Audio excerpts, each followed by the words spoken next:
নমস্কার বন্ধুরা, গল্প ডট চ্যানেলে তোমাদের সবাইকে স্বাগত জানাচ্ছি।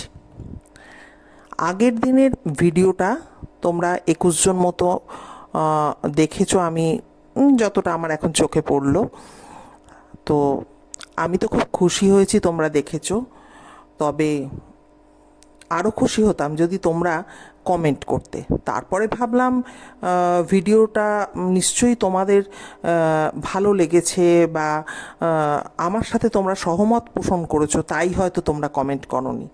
তবে একটু যদি টুকটাক কমেন্ট পাই সেটা মন্দ লাগবে না। আরেকটা কথা বলার, এটা কিন্তু আমার অনুরোধ তোমাদের কাছে, একটু চ্যানেলটাকে সাবস্ক্রাইব করে নিও প্লিজ। তবে তো তোমরা নিয়মিত ভিডিওগুলো দেখতে পারবে বা শুনতে পারবে। হ্যাঁ, আমাকে শুনতে পারবে। তো আজকে যে টপিকটা নিয়ে মেনলি আলোচনা করার জন্য বসেছি সেটা হচ্ছে, দেখো আমাদের বাড়িতে যারা বয়স্ক মানুষজন আছেন, যেমন আমাদের মা, কাকিমা, জেঠিমা, তারা রয়েছেন। আবার পুরুষ মানুষেরাও থাকেন। এবার পুরুষ মানুষদের কি হয়, তারা ইচ্ছে করলেই কিন্তু গায়ে একটা শার্ট টেনে নিয়ে গলিয়ে পাড়ার মোড়ের দোকানে, চায়ের দোকানে বসে আড্ডা মারতে পারেন, এদিক সেদিক ঘুরতে পারেন।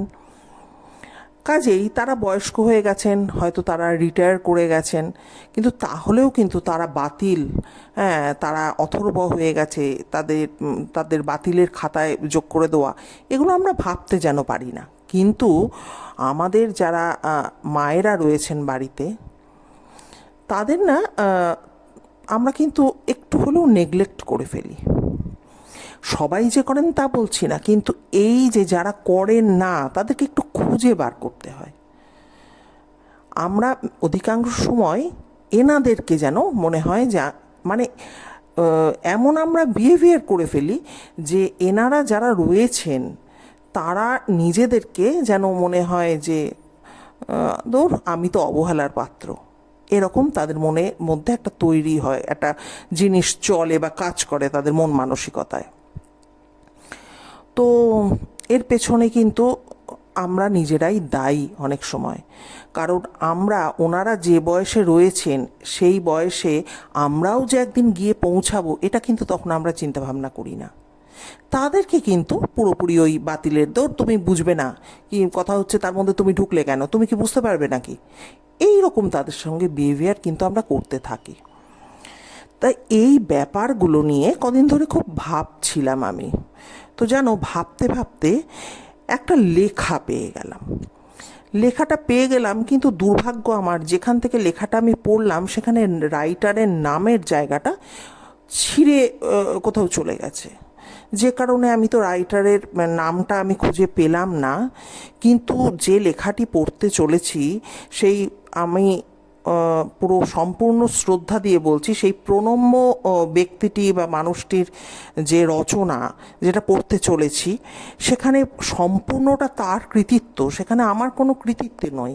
কিন্তু কৃতিত্ব নেই ঠিক কথা, কিন্তু যেহেতু আমার মাথার মধ্যেও এই ব্যাপারটা চলছিল, তাই মনে হলো যে আজকে সেই রাইটারের সেই লেখাটা যদি আমি পড়ি সেটা খুব প্রাসঙ্গিক হবে। তাই আমি আজকে এই লেখাটি পড়ে তোমাদের শোনাচ্ছি, তোমরা শোনো, দেখো কেমন লাগে। উনি লিখেছেন মেয়েদের আফটার 40, মানে 40 বছরের পরের মেয়েদের। মেনলি আমি যেটা পড়ে বুঝলাম যে হাউস ওয়াইফদের, উনি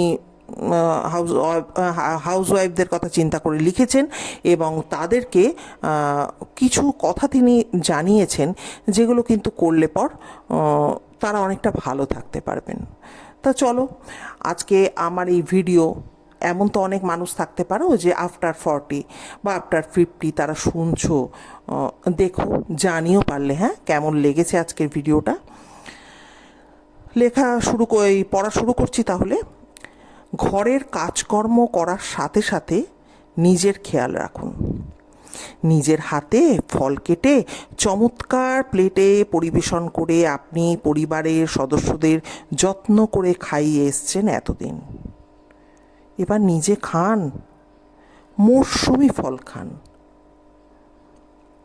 পারলে প্রতিদিন কয়েক টুকরো পাকা পেঁপে খান। এক টুকরো মুখে মাখুন। পাকা পেঁপে 1 মাস মুখে মাখলে আপনি নিজেই ম্যাজিকটা প্রত্যক্ষ করতে পারবেন। স্বামী এবং সন্তানদের খাবারের থালায় ছেড়ে যাওয়া খাদ্যের অবশিষ্টাংশ খাওয়ার অভ্যাস ত্যাগ করুন। ভাত তরকারি ফেলতে বড্ড মায়া লাগে। এই অজুহাতে আপনি ভরা পেটে আরও অতিরিক্ত ক্যালোরি গ্রহণ করে নিজের ওজন বাড়াবেন না। মনে রাখবেন, সংসারে লক্ষ্মীকে সন্তুষ্ট রাখার দায় আপনার একার নয়। বাদ দেওয়া ভাত, রুটি, তরকারি, হাড়, চর্বি, কাঁটা পাড়ার নেড়ি, মেনি, হুলোর জন্য তুলে রাখুন। বাড়িতে অল্প একটুখানি জায়গা থাকলে গাছ লাগান, 2-4টি গাছ। গাছ মন ভালো রাখে। গাছ থাকলে ফুল, পাখি, মৌমাছি আসবে আপনাকে সঙ্গ দিতে। বাড়ির বা বাইরের লোকের সাথে অযথা তর্ক বিতর্ক এড়িয়ে চলুন। সময় নষ্ট হয়, মেজাজও। রান্না করতে করতে গান শুনুন। মাঝে একবার ব্যালকনিতে দাঁড়ান। চৌধুরী বাড়ির মেজো ছেলে মাথা ঝিমঝিম করা পারফিউমের গন্ধ ছড়িয়ে স্কোডাতে করে অফিস যাচ্ছে। রাজপুত্রের মতো দেখতে। দেখেও শান্তি। দেখুন, মন ভালো হবে। হ্যান্ডসাম ছেলে দেখলে আপনি অসতী বা গর্ভবতী হয়ে পড়বেন না। এই সময় বাড়ির লোকেরা তেমন পাত্তা দেয় না। স্বামী নিজের কাজে, ফেসবুকে, ছেলেমেয়েরা পড়াশোনায়, হোয়াটসঅ্যাপে ব্যস্ত থাকে। বাসন মাজার সাবান এনে দেওয়ার কেউ নেই। 10 টাকার কাঠি আইসক্রিম খাওয়ার ইচ্ছে হলেও কারোর সময় নেই আপনার সামান্য স্বাদটুকু পূরণ করে, আপনাকে খুশি করে। আপনি অনন্তকাল ধরে যে শাড়িগুলো জমিয়ে রেখেছেন পরে পরবেন বলে, সেগুলো বের করুন। ডিজাইনার ব্লাউজের সাথে পরুন। টুকটুক করে বেরিয়ে পড়ুন সুন্দর হাত ব্যাগ নিয়ে। একটা জলের বোতল নিন ব্যাগের ভেতর। কাছের গাছপালা ভরা পার্কটার মধ্যে 2-3 চক্কর কাটুন। ট্রেন ছেড়ে দিচ্ছে, আপনাকে ধরতে হবে এমন মানসিকতা বজায় রেখে হাঁটুন। হাঁটার আগে কয়েকটি সেলফি তুলুন। হাঁটার পরে আইসক্রিম খান। মাঝে মধ্যে ফুচকা, আলুর চপ খেলে আপনি মরে যাবেন না, কিন্তু লোকের ওপর আপনার আনন্দ নির্ভর করলে আপনি বেশি দিন বাঁচবেন না, এটা শিওর। কারো ক্ষতি না করে নিজেকে ভালো রাখুন। আশেপাশে ঘটে যাওয়া সমস্ত আনন্দের মুহূর্তগুলোকে ব্লটিং পেপারের মতো শুষে নিন। মনের বয়স থমকে থাকবে 25-এ, গ্যারেন্টি। জানাবেন বন্ধুরা আজকের এই লেখাটি আপনাদের কেমন লাগলো। আমি যেটা বলছিলাম, দেখুন এখানে যিনি রাইটার, তিনি কিন্তু আফটার 40 মেয়েদের বা মায়েদের কিছু কিছু ব্যাপারে অনেক সাহায্য করেছেন। যেমন তিনি বলেছেন, 1 টুকরো পাকা পেঁপে মুখে মাখুন 1 মাস। যখন আমাদের বয়সটা বাড়ে তখন আমাদের চামড়াগুলো লোলো হয়ে যায়, তো অনেক মুখে বা শরীরে কুঞ্চন বা ভাঁজ চলে আসে। তাই জন্য কিছু ঘরোয়া টিপস, যেগুলো আমাদের চামড়াকে টান টান রাখতে সাহায্য করবে, সেটা তিনি বলেছেন। অতিরিক্ত ক্যালোরির কথা উল্লেখ করেছেন, যে সত্যি তো, আমার মেয়েটা মাছের তেল খায় না, স্বামী মাংসের চর্বির পোর্শনটা খায় না। এগুলো টুকটুক করে আমরা হাউসওয়াইফরা কিন্তু মুখে ফেলে দিই, কিন্তু আমরা চিন্তা করি না এগুলো কিন্তু আমাদের ওজন বাড়িয়ে তুলছে।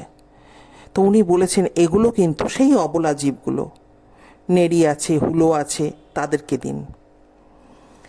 এই রকম কিছু কিছু কথা কিন্তু উনি বলেছেন। মন ভালো রাখার জন্য উনি কিন্তু বলেছেন, একটা উদাহরণ দিয়েছেন, চৌধুরী বাড়ির মেজো ছেলে মাথা ঝিমঝিম করা পারফিউম গায়ে মেখে স্কোডাতে করে অফিস যাচ্ছে।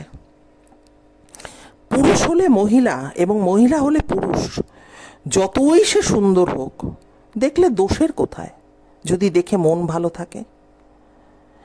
মন ভালো রাখার কথা কিন্তু তিনি এইভাবে বলেছেন। সব থেকে ইম্পর্টেন্ট যে ব্যাপারটা সেটা হচ্ছে নিজের স্বাস্থ্য সচেতন হওয়ার কথা তিনি বলেছেন।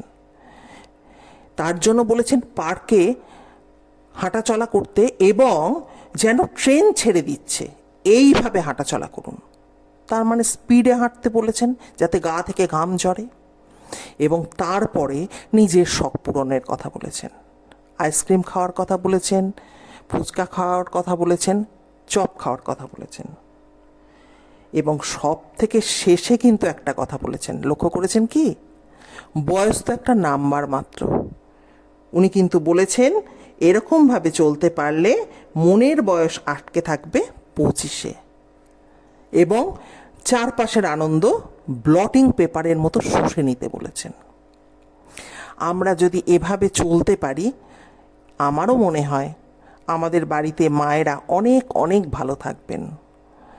তো আমাদের প্রত্যেকের বাড়িতেই বয়স্ক মানুষ রয়েছেন, পারলে আপনারা একটু শেয়ার করে দেবেন তাদের সাথে এই ভিডিওটি, যাতে তারাও কিছু শিখতে পারেন, তারাও কিন্তু আনন্দে বাঁচতে পারেন জীবনের শেষ কটা দিন। দেখুন, কথা বলতে বলতে আমারও চলে যাওয়ার টাইম এসে গেল। আপনারা সবাই ভীষণ ভীষণ ভালো থাকবেন, সুস্থ থাকবেন। আবার খুব তাড়াতাড়ি দেখা হচ্ছে। তাহলে আজকের জন্য টাটা।